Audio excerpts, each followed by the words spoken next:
ভাই, কোনো শব্দ হবে না। সুজন কি পারবে তার বোন বেলিকে আবার আগের মতো সুস্থ করে তুলতে? বেলের উপর কিন্তু নির্যাতন চালিয়েছে কাঞ্চন। বেলিকে কিন্তু প্রথমে কিডন্যাপ করে একটি বাড়িতে আটকে রাখে কাঞ্চন, আর কাঞ্চন যাকে দিয়ে বেলিকে কিডন্যাপ করে সেই ছেলেটাকে কিন্তু সুজন হাতে নাতে ধরে।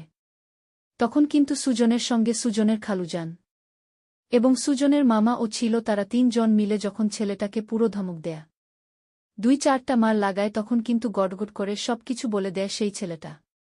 ততক্ষণে কিন্তু সুজনেরা সেই বাড়িতে পৌঁছতে অনেক লেট করে ফেলে। সেখানে গিয়ে তারা দেখে বেলি বিছানাতে পড়ে রয়েছে।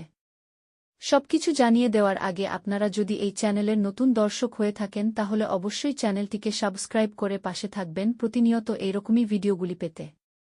আপনারা নানির বাড়ি এই নাটকের 8 নম্বর পর্বটি দেখতে পাবেন 10 দিনের মধ্যে মির্জা এন্টারটেইনমেন্ট ইউটিউব চ্যানেলে। অসংখ্য ধন্যবাদ আপনাদেরকে এতক্ষণ ভিডিওটি ধৈর্য ধরে দেখার জন্য।